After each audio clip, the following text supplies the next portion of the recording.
Hey everyone, and welcome to this video on lens basics, our second part of the Canon EF Lens 101 series.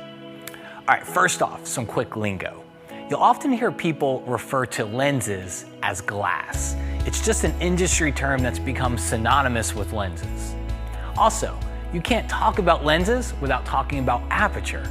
If you're unsure of what aperture is or how it affects your depth of field, make sure you check out the Canon EOS 101 series. Now, another word for aperture is f-stop. So if someone said the aperture is set to f2.8, it would be the same thing as saying the f-stop was 2.8.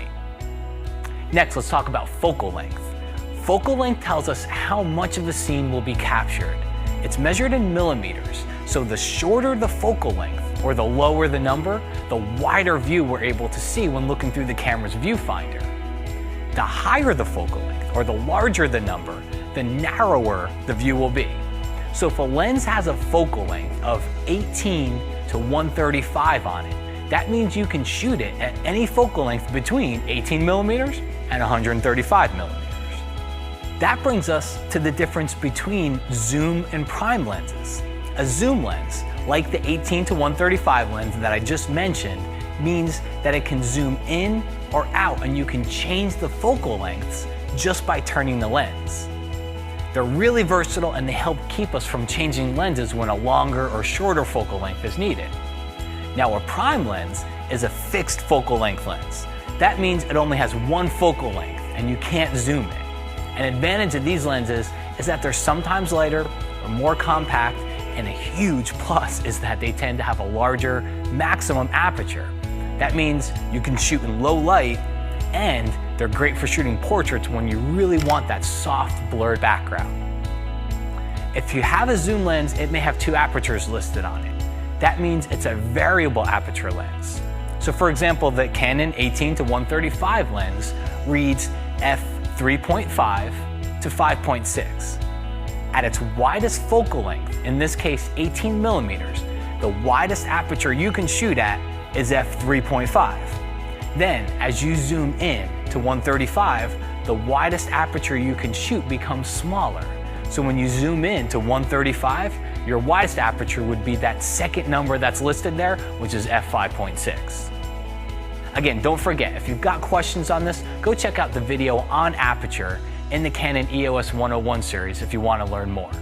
One of the features that you'll find on many of the Canon telephoto lenses is called image stabilization, or IS for short.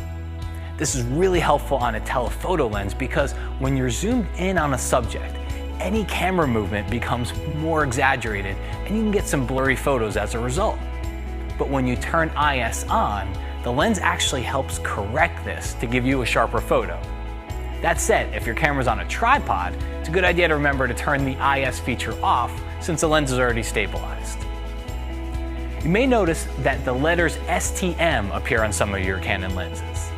STM stands for stepping motor. These lenses shine when it comes to shooting video as well as stills using live view. They help capture and follow focus from one subject to another, and it helps create that smooth cinematic look that really makes your video stand out. Another setting that you'll see on most Canon lenses is the autofocus and manual focus switch.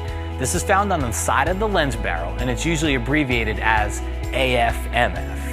With autofocus on, which by the way is the best way to start out, the camera will take care of focusing for you. If you switch to manual focus, then you have to use the focus ring on the lens itself to focus the image. If you have more questions about autofocus, check out the EOS 101 video. Finally, let's talk about two different types of Canon lenses. You may notice that some lenses have an L in the name. For example, the 24-70 f2.8 L lens. The L series is there to get you the highest quality and sharpest image. You'll also be able to tell it's an L series lens because the lens itself has a red ring around it. The other thing that you'll notice in Canon lenses is that some say EFS and some only say EF.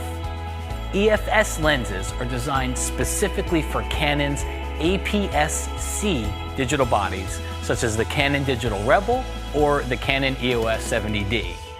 The EF lenses are designed for the full-frame, larger sensor bodies, such as the Canon 6D or the Canon EOS 5D Mark III. Well, that wraps up our second video in the series to help get you familiar with some of the lingo and the features that's good for you to know about your Canon lenses. Next, we're going to jump right into the different categories of lenses, such as telephoto, macro, fisheye, and some of the others, and the types of photography that they're best for.